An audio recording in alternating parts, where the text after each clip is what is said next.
हरे कृष्णा। तो आज का जो वीडियो है ये स्पेशली मैंने ये बताने के लिए बनाया है कि how to remember, how to memorize the shloka. There are 4 important tips that I am going to share in this video. So it is very difficult for kids to remember shloka exactly with correct pronunciation. So the tips I am going to discuss here are in 4 parts. The first part is, number 1, you should understand the meaning of the shloka. Unless and until you don't understand the meaning of the shloka, then it is only by hearting, then it is of no use. आपको पहले श्लोक का meaning पता होना चाहिए.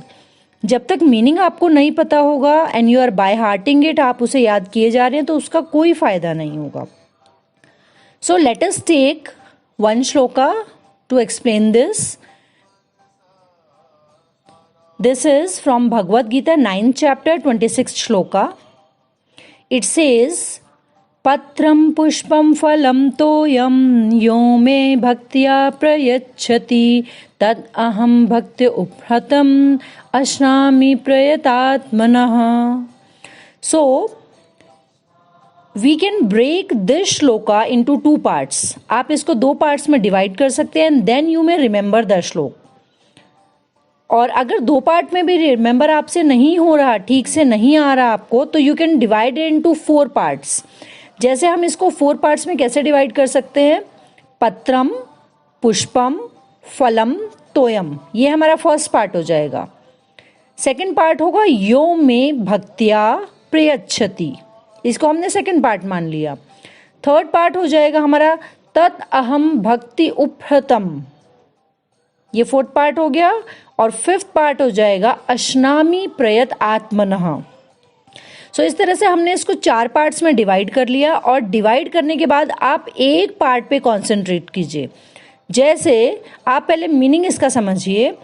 पत्रम, पुष्पम, फलम, तोयम. पत्रम का मतलब पत्ता, पुष्पम का मतलब फूल, फलम का मतलब फल और तोयम का मतलब जल.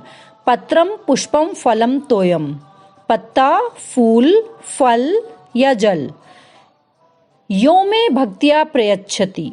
यो में भक्त्या प्रयच्छति में यो मीन्स कोई भी, जो कोई भी. में मीन्स मुझको. भक्त्या मीन्स भक्ति पूर्वक. प्रयच्छति मतलब भेंट करता है, ऑफर करता है. मतलब जो कोई मुझको भक्ति पूर्वक भेंट करता है. उसके बाद आता है आपका तत् अहम, वह मैं. तत् अहम मीन्स वह मैं. भक्ति उपहृतम, भक्ति भाव से अर्पित. अश्नामी, ये यहाँ पे एक वर्ड ना हो के 2 वर्ड है, तो इसके लिए आपको इसका अलग अलग संधि विच्छेद सीखना पड़ेगा. सो अश्नामी मतलब मैं स्वीकार करता हूँ. प्रयत आत्मनः, शुद्ध चेतना वालों से, शुद्ध मन की स्थिति वालों से. ठीक है. सो यदि कोई प्रेम या भक्ति के साथ मुझे पत्र, पुष्प, फल या जल प्रदान करता है तो मैं उसे स्वीकार करता हूँ. अभी आपको इसको 4 पार्ट्स में डिवाइड करना है. और 4 पार्ट्स में डिवाइड करने के बाद आपको इसके मीनिंग, एक एक सिंगल वर्ड का मीनिंग समझना पड़ेगा.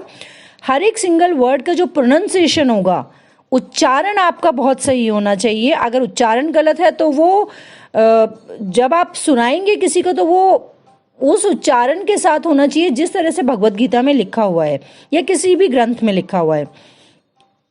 3rd पॉइंट यहाँ पे आता है, आपको ये पार्ट्स में भी डिवाइड नहीं हो रहा. समझो आपको 4 पार्ट्स भी ज्यादा लग रहे तो आप 2-2 पार्ट्स में याद कीजिए. समझिए पत्रम पुष्पम, पत्रम पुष्पम, पत्रम पुष्पम.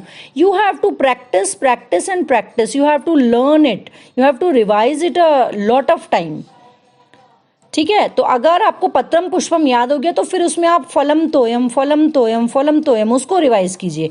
फिर दोनों को जोड़ दीजिए. पत्रम पुष्पम फलम तोयम, पत्रम पुष्पम फलम तोयम. आपको ये बार बार दोहराना है, प्रैक्टिस करना है और याद हो जाएगा। ऐसा नहीं है कि याद नहीं होगा, अपनी अपनी स्थिति, अपनी अपनी मेमोराइजेशन के हिसाब से ये याद हो जाएगा। अभी समझिए आपने फर्स्ट पार्ट लर्न कर लिया, पत्रम पुष्पम फलम तोयम। अगर आपको ये अच्छे से लर्न हो गया तो फिर आप सेकंड पार्ट पे कॉन्सेंट्रेट कीजिए, यो में भक्त्या प्रयच्छति। तो अभी सेकंड पार्ट को बार बार दोहराइए और फिर दोनों को जोड़ दीजिए। तो जोड़ने पे आपको ये फर्स्ट जो लाइन है, फर्स्ट जो वर्स है श्लोका का, वो अच्छे से याद हो जाएगा। और बहुत प्रेम और लगन के साथ आपको ये याद करना है। वो प्रेम और लगन तभी होगा आपके अंदर जब आपको इसका मीनिंग समझ में आएगा, जब आप ईश्वर के प्रति वो प्रेम और श्लोक को याद करने की लगन आपके हो जाएगी। और समझिए आपको ये श्लोक याद हो गया और आप ये सोचे हाँ भाई हमने तो ये याद कर लिया और अभी हमें इसको हमेशा के लिए हमें याद हो जाएगा। नहीं, ऐसा नहीं है। 2 दिन बाद आप वो श्लोक बोलने की कोशिश करेंगे तो आप फिर भूल जाएंगे, तो हमेशा आपको याद नहीं रहेगा। तो मेरा ये जो 4 पॉइंट्स है, पहले आप ये समझिए। सबसे नंबर 1 आप उसको ब्रेक कर लीजिए, नंबर 2 आप उसका मीनिंग समझिए, अंडरस्टैंड द मीनिंग, नंबर 3 आप प्रोनाउंसिएशन समझिए उसका, एंड नंबर 4 प्रैक्टिस कीजिए, उसको बार बार दोहराइए, उसको बाय हार्ट कीजिए, उसको याद कीजिए। और उसके बाद भी आपको हमेशा ये याद नहीं होगा। समझिए आपने आज दिन में या दोपहर में आपने इसको बार बार लर्न किया, आपने आधा घंटा लगा दिया, तो आप शाम को फिर से रिवाइज कीजिए। और बार बार रिवाइज करने से क्या होगा, अभी एक दिन आपने अच्छे से याद किया, शाम को रिवाइज कीजिए, सुबह फिर उसको रिवाइज कीजिए, फिर 1-2 दिन बाद दोबारा रिवाइज कीजिए। तो ये 2-3 दिन के समय में आपको ये अच्छे से याद हो जाएगा। लेकिन यही चीज़ आपको दोहरानी है बार बार, फिर आप उसको 1 हफ्ते बाद याद कीजिए या रिवाइज कीजिए। तो ऐसा करते करते अगर आपका ये गैप लंबा हो गया तो ये आपको याद नहीं रहेगा। हो सकता है, देखिए हमारी बॉडी की भी 2 स्थिति हैं। आपको बाहरी स्थिति में आप जितना भी याद रहेंगे वो याद नहीं होगा, लेकिन जब आप इसको बार बार दोहराएंगे तो आपके अंतर मन पे ये श्लोक कहीं ना कहीं अनकॉन्शियस माइंड में आपके बैठेगा, पक्का बैठेगा। प्रैक्टिस से कोई भी चीज़ असंभव नहीं है, तो अंदर आपके याद होगा। हमारा ऊपरी स्थिति में हो सकता है कि हम भूल जाए, बट बार बार याद करने से वो हमारे अंतर मन पे छप जाएगा। और यहाँ पे एक और सजेशन है कि एक नोटबुक बना लीजिए, और नोटबुक जब आप पढ़ेंगे बार बार तो वो आपको रिफ्रेश हो जाएगा, आप उसको रिकॉल कर सकते हैं, रिकैपिचुलेट कर सकते हैं, रिवाइज कर सकते हैं। और भी कुछ नहीं तो आप जब भी सुबह शाम संध्या के समय या सुबह के समय भगवान के आगे हाथ जोड़ते हैं या पूजा करते हैं या जो भी भगवान की वंदना करते हैं, तो आप सुबह शाम ये श्लोक आप रिवाइज कर सकते हैं।